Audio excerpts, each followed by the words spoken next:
Hello BookTube, welcome back to my bookshelf tours, and today we're moving on to romance. I know, very exciting. And this is going to be a mix of contemporaries and historical pretty much. There's a lot here, so let's get started. So we're pretty much, there's no shelf, it's literally just an old TV stand that I just have stacks of books on. And because they're mass markets, you can fit them easier anywhere, literally. But let's start. So the first pile we have is we have got Sophie Jordan here. We got the Duke Effect, which I absolutely adored. We got Sarah Bennett. This is To Pleasure a Duke. We love. Stephanie Lawrence. This is The Untamed Bride. And I'll let you know if we have any oh my god, I forgot what they're called. The design cover, like step back, sorry. Then we have another Stephanie Lawrence. This is A Fine Passion. And then of course you want to see, ready? Look at that. That's so pretty. I love that so much. And we have that. Then we have a personal favorite of mine. This is Shana Glenn's Earls Just Wanna Have Fun. That was such a fun read. We've got Anne Carter here. This is A Fire in Heaven, which we love. And we got Sarah Bennett. We love Sarah. This is Led Astray by a Rake here. We got that. We got Julia London here. This is The Book of Scandal, and it reveals that, which is cool. We have Susan Enoch here, An Invitation to Sin, which when we open that, love so much. They've already fallen on the side, so don't worry. But then we got some Sabrina Jeffries here. We have The Bachelor, which I'm still waiting for Joshua Kribo reads to read. Eventually he will. And Who Wants to Marry a Duke, which we love. We got those. Then we have Eloisa James's Duchess in Love, which if we open, it's not as good as the other ones, but I still like it. Then we have some Sarah Bennett. This is some Highlander romances right here. This is Kissing the Bride. And then we have Beloved Highlander 2. Then we have Christina Britton Brighton, who's become a new favourite romance author for me. This is her book, A Duke Worth Fighting For. We absolutely love that one. Then we have two Sabrina Jeffries novels to end this. We have Project Duchess, which is a masterpiece in terms of contemporary historical romance in my mind. And then we have her book, Undercover Duke, as well. So that's the first pile we have. We've still got a lot more, so let's keep on going. We'll get some contemporaries out the way now. We have the Cinnamon Bun Bookstore. I haven't read this one yet. I've seen it going around, so I thought, oh, I'll read it eventually. Then we have an iconic Book Talk romance, probably the Book Talk romance in terms of a book that got big solely on Book Talk alone, and it's, you know what it is. It's The Love Hypothesis by Ali Hazelwood. I read this when it came out. I feel so old about that. And this is, I do own a couple more Ali books, like such as Bride, and then I also have Mate as well. And these are pretty much all I need from Ali. I think the only one I would pick up besides these three, would be Problematic Summer Romance, just because it's so awful. And so I have those by Ali. I don't need everything else. But we have some Tessa Bailey. We have Fangirl Down, and we have A Picture Perfect too. These are part of a series of sports romances. They're not really, but there's like 6 books. And some of them have got sports romances, which I love her doing. And there's one that came out last month, called Catch Her If You Can. I haven't gotten that one yet physically because I have it on ebook, so I'm thinking, oh, maybe one day I'll get it. So I have those. Then we have The Wall, Winnipeg and Me by Mariana Zapata. Probably my favorite romance contemporary sports ever. Like literally, it's a great slow burn. And normally I'm not the biggest slow burn person, but for me, it's like crack. And I love that. Now we have randomly Danielle Steele. This is No Greater Love, and you can see her on the back too. I do have a couple other Danielle Steeles, but that's probably my favorite one she wrote, and also it's Titanic, which is cool. Then we have Joanna Lindsay randomly. This is a hardcover of her, which I've never seen her in hardcover, but this is Prisoner of My Desire. And then you got her on the back looking iconic. Then we'll go through the Emily Henry section because I have all of her major romances. I've got Beach Read, You and Me on Vacation, Book Lovers, Happy Place, Funny Story, and Great Big Beautiful World. Of all of them, I think I really enjoyed Great Big Beautiful World. I didn't like Happy Place and Funny People as much, but Beach Read and You and Me on Vacation are iconic. And I know she's not romance. I think she's more like women's, I don't know how to describe it, like women's fiction, like a young girl coming of age, more than just straight ahead romance. I do think her novels are starting to get a bit repetitive, but we'll see, because I don't know if she's dropping a book in 2026 because she's promoting You and Me on Vacation, the movie, so we'll see what happens there. But yeah, we got some Emily Henry. Then we got some Danielle Steele. This is some more of a contemporary historical fiction, which I actually like Danielle when she does historical fiction, to be honest. We have A Mind of Her Own.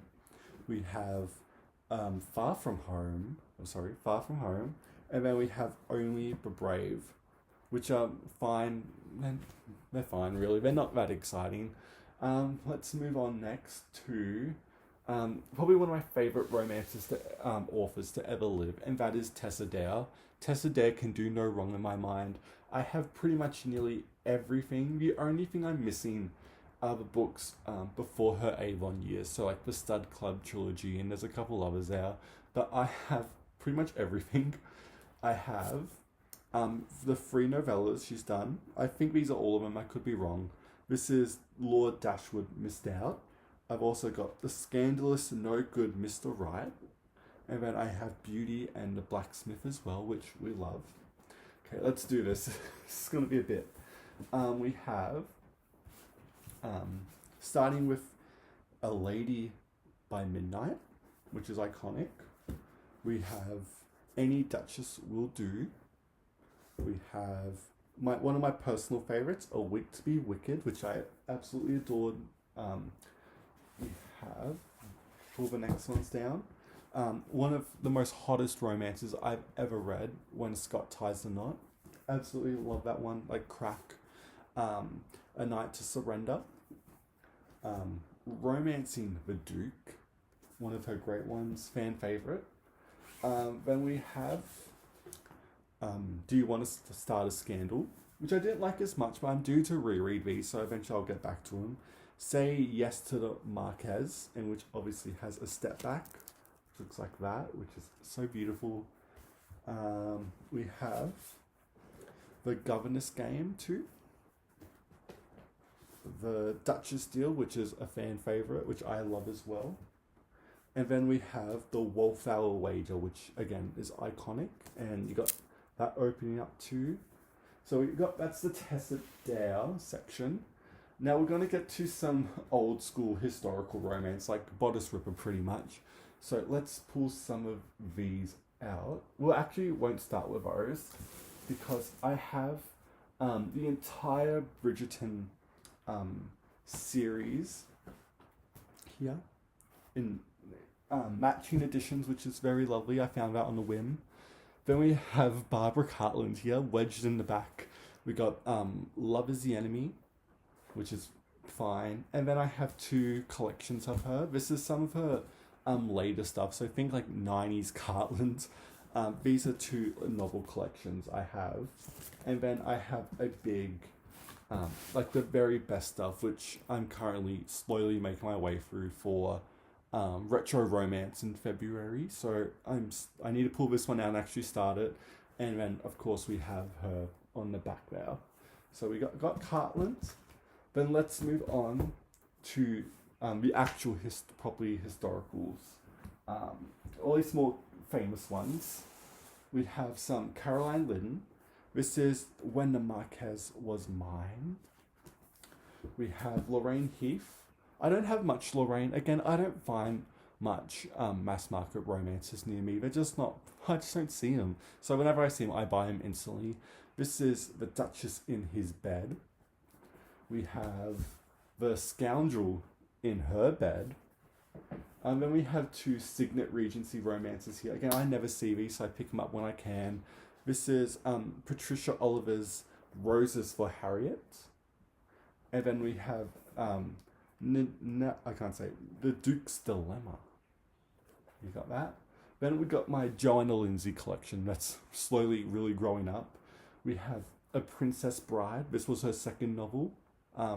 Really weird but also funny at the same time. We have Warrior's Woman here with the Fabio and everything like that. Again, this edge, the whatever that is.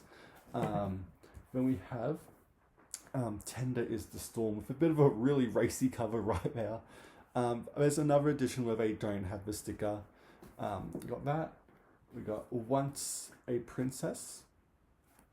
Then we have Secret Fire, which is one of her more famous covers. We got her debut, Captive Bride, which is an exotica, like Egyptian style historical. Then we have You Belong to Me, sorry. And then ending off we have The Pursuit as well. So that's my Joanna Lindsay. Then we got some more bodice rippers over here. We have Susan Enoch here. This is The Rake. These aren't in any order. Julie Garwood, Castles. I need more Julie Garwood. I love Julie Garwood. I don't have any of her books like Ransom or The Wedding or The Bride. I need to find them eventually. But I also have Rebellious Desire, Honor's Splendor. Then we have Kathleen Woodwis, one of the original first big seller of bodice rippers. We have a season and Beyond a Kiss, which opens up to a lovely scene like that, which is pretty cool. Then we have her second novel, The Wolf and the Dove, which is Middle Ages historical romance. This is obviously a redone cover. I don't have the originals. So we have that, and we've got the side too. Then we have the book that made her and literally kicked off the bodice ripper era with The Flame and the Flower. It's iconic. It's probably not the most romantic thing ever, but it was really good. I enjoyed it for what it was. Then we have Judith McNaughton's Whitney, My Love, which, again, one of the most important bodice ripper books. I do think, I don't know if this is an edited version or not, to be honest. I have to look at it. It is nearly 700 pages, so hopefully I have the right one. Then we have Jane Feather. This is Reckless Angel. Then we have some Connie Mason, which we love. This is... what's this one? This is Careless and the Conqueror. And then we have a massive big black spider on one of them. This is a bit nervous to show. I don't want it to move. I can't believe it on my Connie Mason too. Please move. Oh, we can't pick that up. We have The Spanish Rose by Shirley Busby and Lord of the Night by Connie Mason. I can't pick up because the spider's literally that big, again, living in Australia. And that is all of my romances. I will grab a cup and take that spider outside. It is literally so big and it came out of nowhere. And yeah, we'll move on tomorrow to my Georgia Hay collection, and that's going to be a lot more fun. But that is all of my romances I have, at least on the top shelf, and we will move on, and I will take this lovely, massive, scary spider outside. But yeah, thank you so much for watching BookTube, and I will see you next time.